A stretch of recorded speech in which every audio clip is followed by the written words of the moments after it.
So y'all, it's time back here with a video, and in this video, we're going to be reacting to SROS, talking about his top 30 prospects from the 2024 NBA draft. Now, I don't know what it said about the draft, but I'm learning, and I'm interested to see who some of his prospects are and where Tyler Kolek is at. Tyler Kolek, I love him. I always will.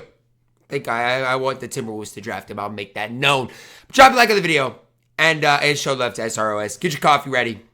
20-minute video. Let's get it. The NBA draft is less than 2 weeks away, and for it's crazy how quick the draft is coming up. I'll say that. Today's video, I'm going to be giving my final official rankings for the top 30 prospects in the 2024 NBA draft. This will be my 4th ranking video. We did one preseason of the collegiate season, we did one in the midseason, and we did one at the end of the season. So you guys are going to see a number in the corner of your screen. It's going to be their average ranking throughout this video. I want to say that these guys' rankings are also determined on where they end up getting drafted. If there's a prospect that I really like, but they're raw and they need time to develop, I really wouldn't like it as much if they went to a team trying to contend, or vice versa. Valid. A guy that's ready to win right now and will also be better utilized in the playoffs, like Tyler on Kolek. a team that will not be making the playoffs for the next couple of seasons. And my 5 honorable mentions that just missed the cut, that could be here at the end of the 20s, are Cam Christie from Minnesota. Thought he was gonna stay another year in college, but it's a ton of potential. I like him a ton as a prospect. He's fine. He's young. Would use a late first, early second on him. Keyshawn George out of Miami. Love the 3D potential.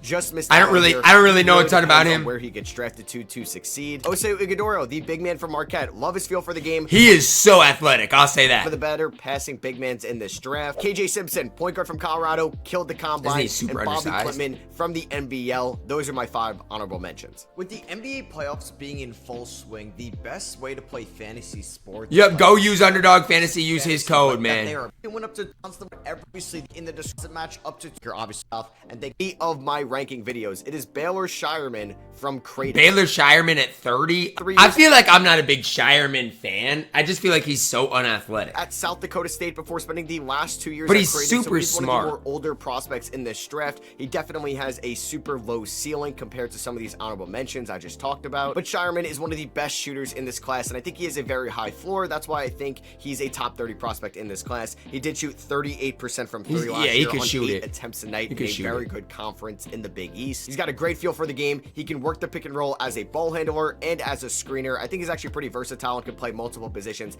at the NBA level. Is never going to be an all-star in this league, but could be a very good rotational piece for years to come. Coming in at number 29, we have another 5-year guy here that had his extra year of COVID eligibility, and it's Kevin McCullough. And that's the thing, like, these guys, first 2 guys are old, man. From Kansas, spent his first 3 years at Texas Tech, last 2 years at Kansas, and a reoccurring trend you're going to see with these upperclassmen that I would really like it if they went to a team trying to compete next year. Kind of like Jaime Jaquez, an older prospect in the 2023 draft, going to the Miami Heat. I'm not a fan From of UCLA, older prospects yeah. going to rebuilding teams like Chris Duarte going to the Indiana Pacers a couple of drafts ago as well. And McCullough could do a little bit of everything. The big question for him is his shot going to fall? But he's someone that can create his own shot in the half court, would be a perfect off the bench, kind of combo forward, but can also play the point a little bit. He's an underrated playmaker.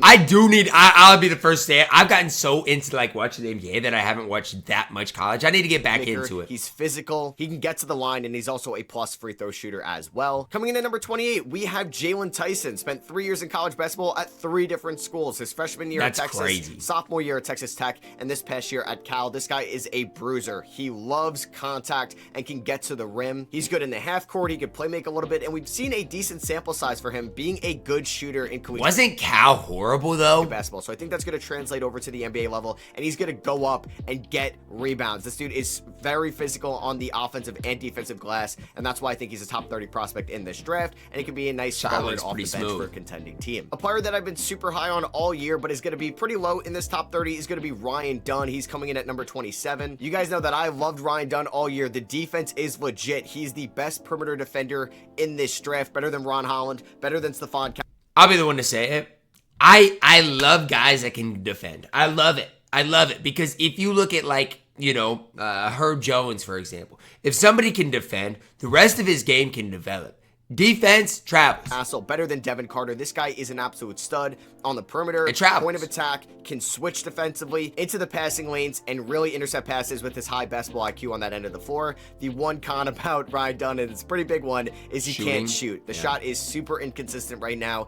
If he develops a consistent jumper, he's going to be a top 10 player in this class. That's what I'm saying, though. That's something that could possibly develop. That is a big if, and teams need to realize that if they are going to be using a first-round pick on Ryan Dunn from Virginia. Coming in at number 26, a player I'm definitely lower on. I think Filipowski's gonna have a decent NBA career. I genuinely do. Maybe I'm wrong, but I think he's gonna be a decent NBA player. The overall consensus is gonna be Kyle Filipowski, the big man from Duke. People look at Filipowski and think that he's going to be a consistent floor spacer at the center position, and I disagree. I don't know if he's gonna be as consistent from downtown that everybody thinks he's gonna be. He was not a good shooter whatsoever in his freshman year, and yes, he did improve from outside the arc in his sophomore year, but the free throw percentage plummeted. Don't know if I love the form. I don't know if he's gonna be consistent enough where he's gonna be. I personally think he'll be fine, but we'll see. You know what I'm saying? Like that's the unknowns. Like how did he do in workouts? Those types of things. And I do think he's a little bit slow defensively, but I do think overall he's a plus offensive player, and this guy could actually be a good offensive hub in the post on a second unit. And I do think Filipowski is a first-round player in this draft. I just don't think he's a top 20 guy in this class. Coming one spot ahead of Kyle Filipowski, we have Missi, the big man out of Baylor. I do think this that Missi has a high.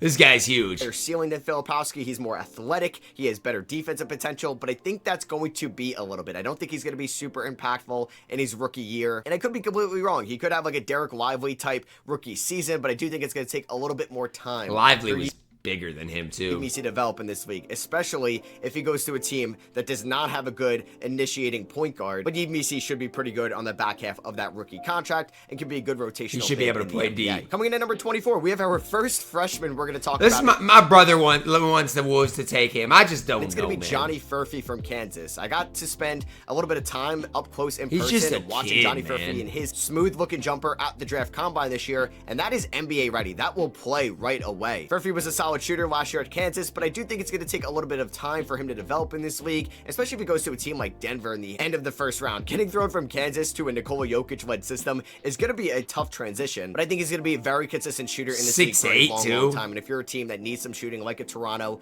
like Orlando, he'd be a Minnesota perfect fit for you. Coming in at number 23, we have our first point guard. It's going to be Tyler Kolek. My goat, Tyler Kolek. At Marquette. He spent 3 years at Marquette, his sophomore year, junior year, and senior year. Spent his freshman year at George Mason. And Kolek is one of the best facilitators in this draft. He is a floor general. He's able to slow the game down, get his teammates involved, and when everything kind of gets chaotic, he's able to get everything in order. Exactly. That's why I'd love to see him go to a team to be an orchestrator for that offense. Maybe it's a Phoenix, maybe if it's a Knicks second unit, or maybe if it's a Minnesota team or a backup to Jamal Murray. Yes, a Minnesota team.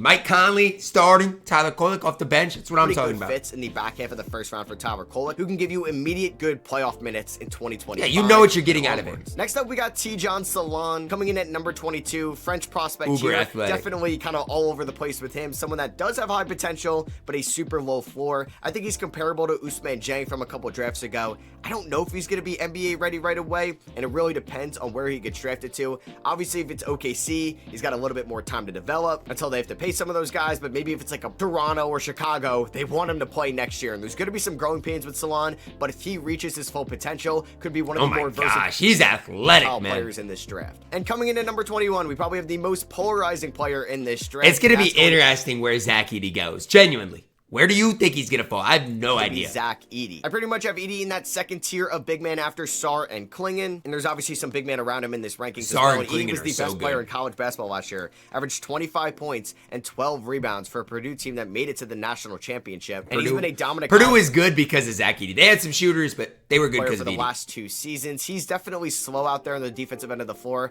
I don't know if the rumors and hype that he's going to have an outside shot are actually going to be true at the NBA level, but he's someone that's going to be efficient inside. He's going to block some shots. He has a super high floor, and I think he could be a good backup big man right away. And I'm also curious to see if he could be a starting big man right away. We'll see if he goes back home. That would be cool to see. That would be cool. That would be pretty cool. Phoenix needs some big man competition with Yusuf Nurkic, so there's Man, definitely he does not fit in Phoenix. Edey. No. Who knows? Maybe he's going to be a lottery pick pick, and maybe Memphis really likes him, or Portland. But I just think that there's a limit what he could be offensively in the modern game, so that's why I have him at maybe, 21 unless he can and get not the in shot top down. 20. To kickstart the top 20, we got Deron Holmes out of Dayton, another big man here. Holmes has been fantastic at Dayton the last 2 seasons, and even was good as a freshman at Dayton as well. He's gonna fly all over the floor. This dude is gonna rebound, he's gonna block some shots, he has a good post game, but he also spaced the floor a little bit at Dayton last year. Shot 38% from. See, that's the thing.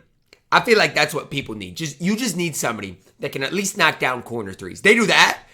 That matters so much. And I think that's a big thing with these big men. We're It gonna get is. to Khalil Ware. It's you got huge. Zach Edey, you got Filipowski, Yves Misi, and Deron Holmes. If one of these guys becomes a consistent floor spacer, they're definitely going to separate themselves For from the sure. pack of big men in this class. But we got to find out who's going to be consistent from downtown. And coming in at number 19, we got Khalil Ware from Indiana. So yeah, it's pretty much Ware, Holmes, Edey, Missy, Ware's Filipowski huge, in the man. second tier of big man. And Khalil Ware was all over the place this past season. The highs are really high with Khalil Ware, but the lows are really low. It seems like he won't get back on defense at times. Bad awareness. Yeah, on that some people have said, I don't know who it was, but I reacted to a video basically said his motor was questionable, which floor when he's I don't not know. on. If When I'm he's a coach, this guy could be a don't vicious know about. shot blocker, a good rim protector. He could also space the floor, super athletic as a lob threat, and a pick and roll partner. He is a boomer bust prospect in this draft, but I think he's going to be more towards the boom, and I'm a big fan of Ware. Man, I love Carlton Carrington in this draft. Bub Carrington from Pittsburgh, a point guard, is one of the younger players overall in this class, and he was and that's the big question. It's like, do you go young? Do you go old? I don't know, man. I don't know. I think great it's last tough. year at Pittsburgh. He was inefficient at times for sure, but the shot looks really good, and he showed that at the combine as well. He was one of the standout players from the combine, especially with his shooting potential. He could rebound, he could play make. He's 6'4", 6'5". This dude could be a true combo guard at the NBA level, and like I said, he's one of the younger players in this draft class. He could definitely take some time to develop, but be one of the better That players shot does look pretty smooth. I'm not gonna overall, in my lie. opinion,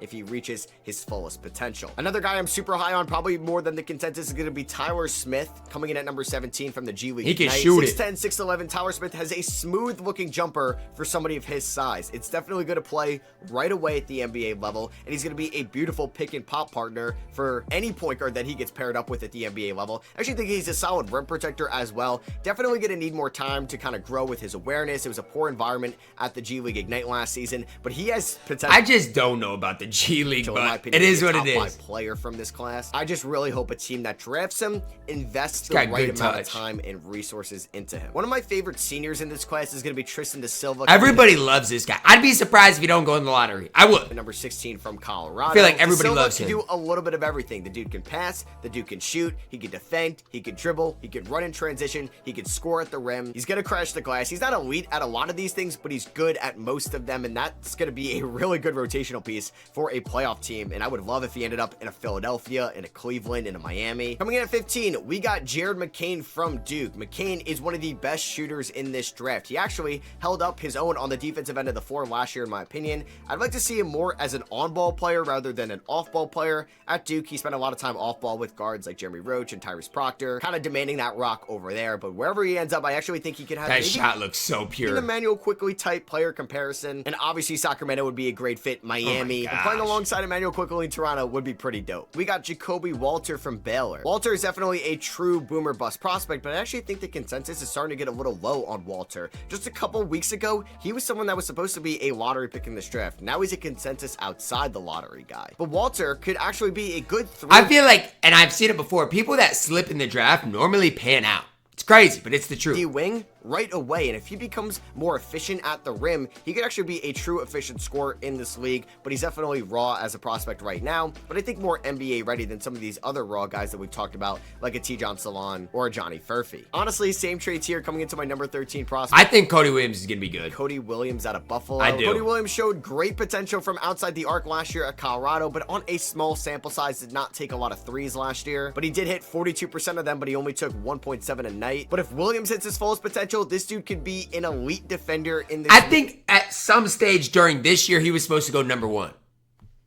And now he's 13. That's crazy. That's a crazy. With his and I know he was hurt. He does need to put on still. a lot of weight, needs to get more physical, needs to get more aggressive, especially late in games. Something he kind of struggled with at Colorado this past season. I'd obviously love to see him at OKC with his brother Jalen That would Williams. be cool. And one of my favorite prospects in this draft coming in at number 12, Devin Carter for Providence. He's definitely getting a lot of hype as of late. There's been some rumors that teams like the Grizzlies or the Bulls are giving him a promise to take him in the lottery. He spent his freshman year at South Carolina, then the last 2 years at Providence, and this dude is built for playoff basketball in the NBA. He's a guard, he's 6'3", but he plays up on that. He can guard you in the post. He's going to crash the glass offensively and defensively. He averaged 8.7 rebounds a night last year. Think about that. Like Drew Holiday vibes, or am I? I don't think he's going to be an elite playmaker by any means, but he's going to be able to be a consistent three-point shooter. He's going to be able to get rebounds. You look at your Dante DiVincenzo's, your Josh Harts of the world, and how they excelled in playoff basketball. Yeah, that's if he can defend, I mean,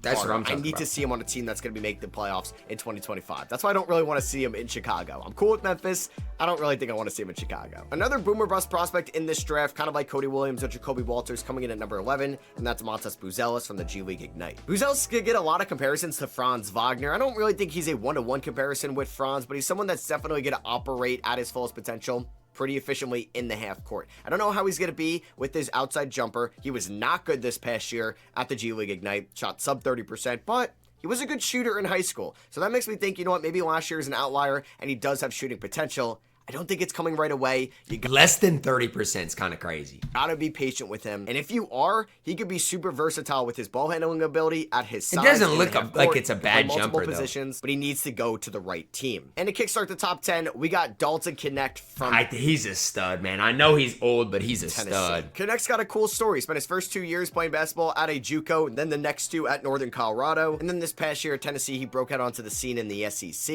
He averaged 22 points, 5 rebounds a night, and shot 46% from the field and 40% from three on good volume. Man. And we've seen him be a consistent shooter at Northern Colorado and now at Tennessee. He's one of the more NBA ready prospects in this draft. It's also because he's older than everybody else as well, but he could be a true 3-level scorer in this league. And I really want to see him go to a team that he can excel offensively. And maybe that is a Detroit. Maybe that's a Portland. Maybe that's even a Memphis. Actually, Charlotte as well would be pretty cool. Coming in at number 9, we have Isaiah Collier from USC. He was one of my top prospects. I genuinely just don't get why USC was so bad. And again, I didn't watch a lot of college ball, but it just don't. The preseason rankings fell a little bit, but I still think everybody's kind of low on Collier. He should go in the lottery. Even at 6'5", though, he's a true point guard in this class. I think he's going to be a good shooter, man. If you look at that post-wrist injury splits with him at USC this past season, he was really good in the Pac-12. He finished his year with 16 points. Is that why? 3 rebounds and 4 assists a night. Shot 49% from the field, 34% from 3. He was just not a good free throw shooter, but he can get to the line. Not a good free throw shooter is scary, but tonight, one of the better free throw rates in this class. That's something he definitely needs to work on. He looks physical, man. If he does, he could be a 20-point per game scorer in this league one day. Coming in at number 8, we have Donovan Clingan. At 8? I think he should be top 5. I think Klingan's good, UConn, man. my second-ranked center in this class. I think averaged he's 13 good, points, 7.5 rebounds last year for the national champion UConn Huskies. He's a sophomore coming into UConn, so he's got 2 rings over there. And I do think that there's a ceiling on what Clingan can be offensively. There's been kind of the film and the workouts that he could maybe have an outside shot. I'll believe it when I see it. But he's got one of the highest floors in this class to be defensively, a solid protector, a good screen setter, a good rebounder in this league. And who knows, maybe he ends up being the number 1 overall pick to Atlanta. Coming in, I think Clingan should go top 5. And at number 7, we got Nikola Topic, who's fallen a little bit because he does have a partially torn ACL. That is a little bit alarming. I think he's going to be okay. There's been rumors that he's going to fall outside the top 10 now. That would be an absolute steal if you're able to get him outside the top 10 because he's got the size, the strength. You just never know with injuries, though. For a modern day point guard. He can work the pick and roll. I believe he's going to have a consistent jumper in this league. He can hold his own on defense. He's going to be a good rebounder. Topic is a really good prospect in this draft, but I do think it's going to take a little bit of time for him to develop and maybe recover from these injuries, so you got to be patient with him. Coming in at number 6, we have Rob Dillingham, arguably the best shooter in this draft class out of Kentucky. Kentucky apparently gave DJ Wagner a promise to start him last year, so that's why Dillingham mostly came off the bench. He shot 48% from the field and 44% from 3 on good volume. This dude could be I ain't gonna lie, that shot looks nice and quick. quick too. Microwave score for a team right away. The reason why I don't have him higher is because I don't think he's going to be a good defender at the NBA level. He's too small. Yeah, he is. He's tiny, man. He is tiny. He's too weak at times to guard guys in the post, so he may be a nightmare if he gets switched on defensively. He reminds me of Bones Highland. Is that crazy to say? I don't know, but that's who he reminds me of. Coming in at number 5, we have Stephon Castle from UConn, a polarizing prospect in this draft for sure. Could go as high as number 2. He's been telling teams he doesn't want to go to you if you already have a franchise point guard because he wants to play the one at the NBA level. I view him more as a wing right now because he was a wing this past year at UConn with guys like Cam Spencer and Tristan Newton there. But Castle is one of the better perimeter defenders in this draft. He's going to be a good off-ball player, can cut, can slash right away. He would be the number 1 overall pick in this draft if he was a consistent shooter, something he definitely needs to work on. Coming in at number 4, his build is crazy. Risache playing I like this guy over in France. Man, Risache's got good size. He's got a good ball handle for somebody that could be a great stretch for in this league. I think he needs to be a little bit more physical, but that's going to come with years in the NBA. He needs to put on more weight. Getting stronger and physical and being under an NBA strength and conditioning team. Definitely needs to work on the defense inside and on the perimeter, but I do think he's going to be a very good player in this class. Man. Top 5 player for me. Coming in at number 3, we got Reed Sheppard from Kentucky. I don't know about Reed Sheppard. Everything I've watched, I see him top 5, and I'm just like, am I crazy for not thinking he's top 5? I don't know. In my opinion, the best shooter in this draft. Sheppard shot 54% from the field last year, and he shot 52% on threes. Also 83% from the line. He is an elite shooter, an elite scorer in my opinion, but can also be a good Did he say 52% from 3? combo guard, but also a good point guard in this league. I think Sheppard is a top 3 player in this class, and it would be a great value if you got him outside the top 3. And I mean, maybe I'll be wrong. Coming in at number 2, I'm still high on Ron Holland. There's been some rumors that he could fall outside the lottery. That would be criminal. I would protest the league if that happens. Ron Holland's athleticism and defense right now alone should make him a top 5 player in this class. I think the shot diet's good. He's got confidence in his shot. The form is a little wonky, so hopefully that can get adjusted at the NBA level. But if he gets that down, this guy is going to be a 3-level scorer, an elite defender, and one of the more athletic players in the NBA as a whole. I'm not gonna lie, his build looks elite. And coming in at number 1, it's been a consistent trend. It's Alex Sarr. I think Sarr is your best player in the league. From Perth in the NBL. In the draft. This dude's stats aren't going to jump out at you because he was playing behind one of the best big men in the NBL last year. But he's going to have elite defensive potential, elite athleticism for somebody of his size, good ball handler as well. He just looks smooth. Like a lot of times you'll watch big men and you'll be like, he looks smooth. One of a kind talent, and in my opinion, should be the number 1 overall pick in this year's draft. For me, and this is me, I think I like Connect a lot. I know he's old, but I like him a lot. Castle, I think, is going to be really good. Reed Sheppard at 3, I think is crazy. And maybe I'm wrong, but I think that is absolutely crazy. Kolek got way higher at 23, but I think Kolek's going to be great. Let me know who you think is going to boom or bust down below in the comments. Drop a like on the video, subscribe if you're doing it as always, man. I love you guys. Have a blessed day.